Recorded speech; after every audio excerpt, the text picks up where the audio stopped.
सभी का राजेंद्र कुमार सुथार की ओर से हार्दिक अभिनंदन। हम महाकवि दंडी द्वारा विरचित दश कुमार चरितम का अध्ययन करने के लिए प्रस्तुत हुए हैं। यहाँ पे संस्कृत साहित्य के बारे में थोड़ी सामान्य सी चर्चा कर लेते हैं। चूँकि यह दश कुमार चरितम जो है वो गद्य में रचित है। साहित्य प्राय दो धाराओं में लिखा गया था, गद्य और पद्य। वैदिक संहिताओं में सबसे पहले गद्य का हमें दर्शन होता है। अथर्ववेद का छठा भाग गद्य रूप में ही है। ये जो गद्य है वो दो प्रकार का है, एक तो वैदिक गद्य और दूसरा लौकिक गद्य। जहाँ वैदिक गद्य सीधा साधा सरल तुरंत समझ में आने वाला, वहीं लौकिक जो संस्कृत गद्य है वो थोड़ा प्रौढ़ है, समास युक्त है। ये जो लौकिक संस्कृत गद्य है वो लगभग 3 धाराओं में प्रवाहित हुआ है। पहली धारा के अंतर्गत संस्कृत गद्य की जो शैली है वो आडंबर और अलंकार रहित है। पाणिनि, कात्यायन, पतंजलि की कृतियों में आप लौकिक गद्य की इस सूत्रात्मक शैली का रूप देख सकते हैं। दूसरी जो उपधारा है संस्कृत लौकिक गद्य की, उसमें रामायण हो, महाभारत हो, पुराण हो, वेदांग हो, दर्शन हो, इन पर लिखे गए भाष्यों से संबंधित है। इनकी भी शैली जो है वो बहुत गंभीर है। षड्दर्शन के भाष्यकारों ने सिद्धांतों का प्रतिपादन बहुत तार्किक शैली में किया है, लेकिन गंभीर विषय का प्रतिपादन भी बहुत ही सरलता और सुगमता से किया गया है। और जो तीसरी धारा है वो है दंडी, सुबंधु और बाण भट्ट, जिनको गद्यत्रयी के नाम से जाना जाता है। इन संस्कृत गद्य के इन 3 आचार्यों की जो रचनाएं हैं, दंडी, सुबंधु और बाण भट्ट की रचनाएं, वो पूरी तरह से अलंकृत और प्रौढ़ गद्य से युक्त हैं। और ये रचनाएं बहुत प्रसिद्ध भी हैं। संस्कृत जो गद्य है उसका पूर्ण परिनिष्ठित रूप इन 3 आचार्यों दंडी, सुबंधु और बाण भट्ट की रचनाओं में मिलता है। अब आते हैं पहले दंडी पर ही, क्योंकि हमारा प्रतिपाद्य विषय दंडी का दश कुमार चरित ही है। तो दंडी के बारे में वैसे विशेष जानकारी नहीं मिलती है। माना जाता है कि दक्षिण भारत में हुए थे और इनका समय बाण भट्ट के बाद 7वीं शताब्दी के अंत में या 8वीं शताब्दी के आरंभ में विद्वान लोग माना करते हैं। यानी लगभग आज से 1300 वर्ष पहले हुए थे दंडी। दंडी की अनेक रचनाएं हैं।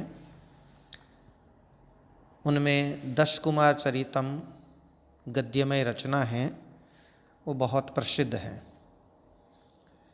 इस दश कुमार चरितम में राजवाहन, सोमदत्त, पुष्पोद्भव, अपहार वर्मा, उपहार वर्मा, अर्थपाल, प्रमति, मित्रगुप्त, मंत्रगुप्त और विश्रुत, इन 10 कुमारों के अनुभवों एवं पराक्रमों का अनूठा वर्णन किया गया है। किसी अभियान में ये एक साथ निकलते हैं लेकिन घने जंगल में बिछुड़ जाते हैं और बाद में जब ये एक दूसरे से मिलते हैं तो अपने साथ घटित रोमांचकारी घटना का वर्णन करते हैं। यही नामकरण है 10 कुमार चरितम का। जो 10 कुमार हैं राजवाहन इत्यादि, उनके चरित्र का वर्णन है। प्रिय विद्यार्थियों, 10 कुमार चरितम के 3 भाग हैं। एक तो है पूर्व पीठिका, दूसरा है चरित और तीसरा है उत्तर पीठिका। पूर्व पीठिका में 5 उच्छ्वास हैं, तो मध्यम जो भाग है चरित, उसमें 8 उच्छ्वास हैं और अंत में उत्तर पीठिका में केवल उपसंहार है। उच्छ्वास कहते हैं श्वास लेना, यानी थोड़ा सा विश्राम कर लेना, तब तक एक कहानी पूरी हो जाती है। एक तरह से ये अध्याय समझ सकते हैं, पर इनका नाम उच्छ्वास रखा हुआ है। और इस 10 कुमार चरितम का जो कथानक है वो घटना प्रधान है।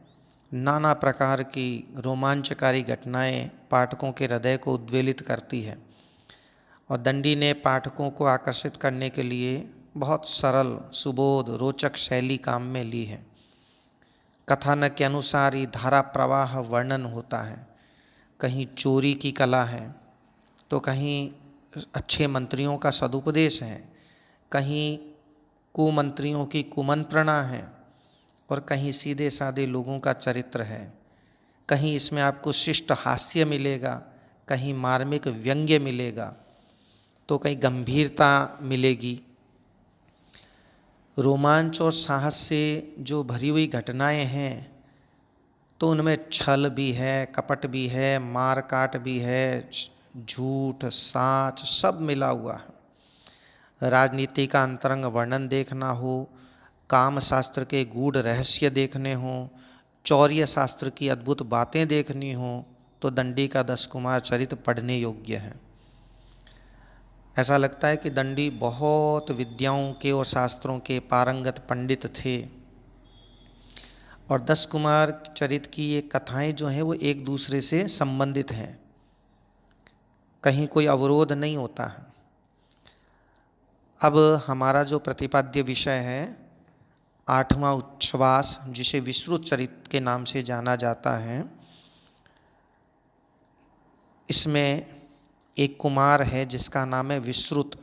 10 में एक नाम इसका भी है। जब यह राजवाहन से पुनः मिलता है तो अपने साथ क्या घटना घटित हुई थी उसका वर्णन इसमें करता है। तो आइए आरंभ करते हैं इसको। अथ इसके बाद,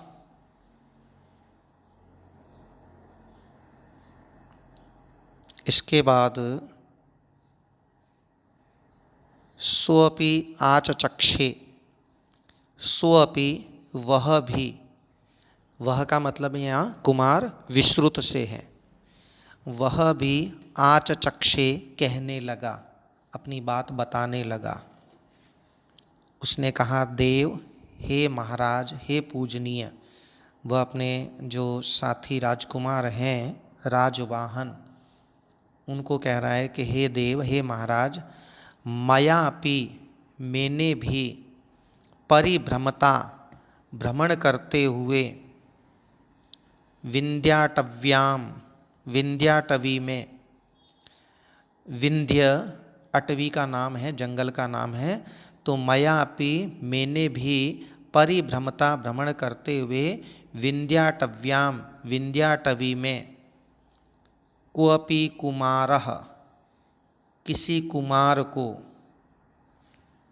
जो कि क्षुधा तृषा च क्लिश्यन, क्षुधा भूख, तृषा प्यास, जिसको मारवाड़ी में कहते हैं तिस, है ना, तृषा प्यास से क्लिश्यन मने पीड़ित हुआ। अक्लेशारह, अर्ह मने योग्य, क्लेशार्ह यानी कष्ट सहने के योग्य, लेकिन यह तो विलोम है, अक्लेशार्ह कष्ट सहने के अयोग्य। क्वचित कूपाभ्यासे किसी कुएं के समीप, अष्टवर्ष देशीय लगभग 8 वर्ष को, 8 वर्ष वाली उम्र के दृष्ट मने देखा। पुनः देख लीजिए कि हे देव, मयापि मैंने भी, परिभ्रमता भ्रमण करते हुए, विंध्याटव्याम विंध्याटवी में, कोअपि कोई, क्षुधा त्रसा च क्लिश्यन भूख प्यास से पीड़ित हुआ, अक्लेशार्ह कष्ट सहन न करने के योग्य, अष्टवर्ष देशीय कुमारः 8 साल का, लगभग 8 वर्ष का कुमार बालक, क्वचित कूपाभ्यासे किसी कुएं के पास, दृष्ट मने देखा। सच और वह जो कुमार है वह, ये आप जान लीजिए, ये जो कुमार है, ये जो बालक है, ये विदर्भ का राजकुमार भास्कर वर्मा है। ये जो बालक जिसको देखा है विश्रुत ने, वह विदर्भ का राजकुमार है जिसका नाम है भास्कर वर्मा, याद रखिएगा। तो सच और वह, त्रास गदगदम, त्रास से भय से, गदगदम अगदत, गदगद होकर के, रूंधे हुए कंठ वाला होकर के, अगदत मने बोला। अब ये दंडी के पद लालित्य ही है, त्रास गदगदम अगदत, ये पदों की सुंदरता है। दंडी के बारे में कहा जाता है कि दंडी न पद लालित्यम, जैसे कहते हैं ना, उपमा कालिदासस्य, कालिदास की उपमाएं बहुत प्रसिद्ध हैं। भारवेर अर्थ गौरवम, और भारवी जो महाकवि भारवी किरातार्जुनीयम के रचयिता हैं, उनका अर्थ गौरव बहुत प्रसिद्ध है। और दंडी न पद लालित्यम, और दंडी का पद लालित्य, और माघे संति त्रयो गुणा, और माघ में तो तीनों ही गुण विख्यात हैं। तो दंडी न पद लालित्यम आप ध्यान में रखिएगा। और 2-1 प्रश्न आया भी करते हैं, आप उन प्रश्नों को भी तैयार कीजिएगा।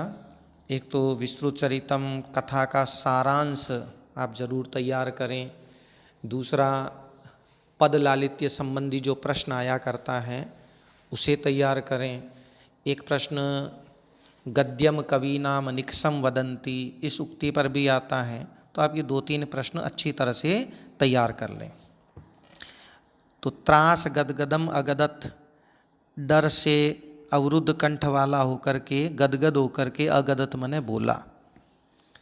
महाभाग, हे महाभाग, वो विश्रुत से कह रहा है, विदर्भ का राजकुमार भास्कर वर्मा, वो विश्रुत से कह रहा है, क्लिष्टस्य में क्रियताम आर्य सहायकम, हे आर्य, क्लिष्टस्य कष्ट में पड़े हुए, में मेरी, सहायकम क्रियताम सहायता कीजिए,